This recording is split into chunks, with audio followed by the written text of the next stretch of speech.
On the surface, video and photo seem almost the same. But other than shutter speed, how should a filmmaker think about the difference between these two mediums to improve their photography? So as humans, we see in multi-dimension. We have two sets of eyes that are offset from each other, so we see stereoscopically. We actually see in 3D. We see motion. We see in sequence. We see things over the course of time, and we can move, and so we can see with different angles. We also see, to some extent, with our other senses. Our sense of smell, our sense of touch, and our sense of hearing. Any filmmakers in the horror genre are keenly aware of how much your sense of hearing affects what you see. There are so many films where people believe they saw things, and we remember seeing things in movies when really there was nothing on screen. All we actually did was hear a sound effect. Sound is powerful in what we hear. Source amnesia here, but I remember hearing at one point that our memory actually accounts for as much as 90% of what we actually see with our eyes. So all of our senses combined create this very rich, very sensory, very multidimensional thing we call sight. I remember watching the trailer for an animated movie at one point and just thinking to myself how bad the 3D look. Like, I just wasn't impressed by the rendering at all. It just looked really basic, really bleh. And then like a week later, we were in a mall and there was an electronics store in the mall, and at the time those 3D televisions that you didn't need glasses for were popular. And I was shocked because they were playing that trailer on one of those TVs, and it looked good. It looked really good. So why did this movie look so bad at home and so good in the mall? The difference was the 3D. Seeing that image in 3 dimensions hid all of the imperfections that were so evident in 2D. So video gives our eyes motion information and sequential information.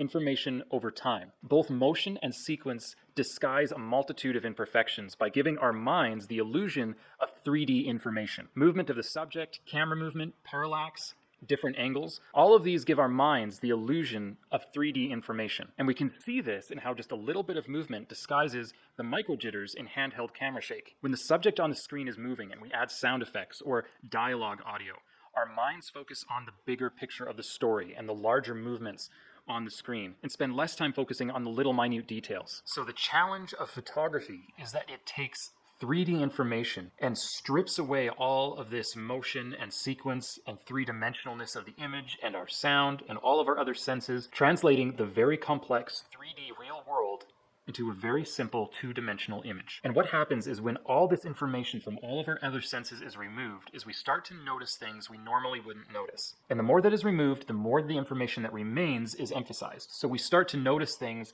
that in real life are easy to ignore, we don't pay much attention to.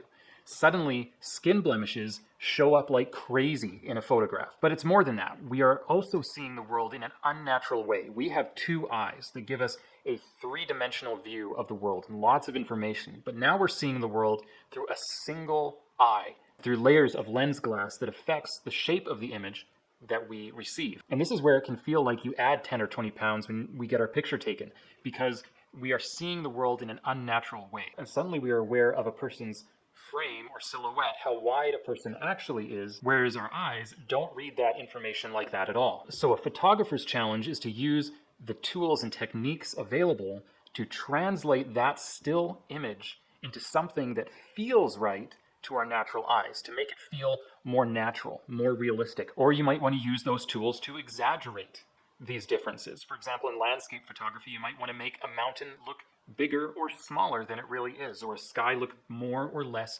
dramatic than it really is. So as a filmmaker, you can use photography to strengthen your eye. Photography allows filmmakers and cinematographers to grow at a much faster rate. There's like this rapid growth because project to project is a much smaller investment of time, money, and resources.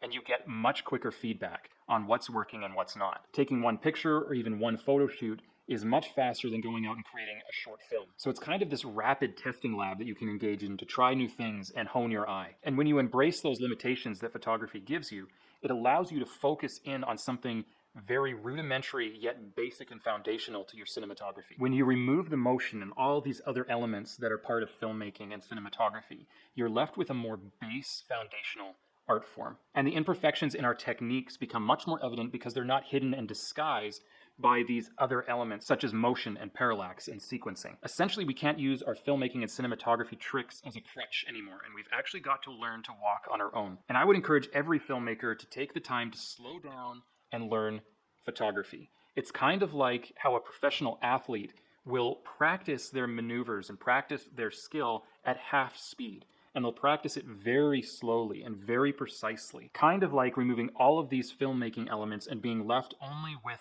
the single frame. And when we learn to turn every frame into a painting, then we can add the motion back in. And one of the interesting things about practicing something at half speed is that you don't have to incrementally increase the speed until you're full speed.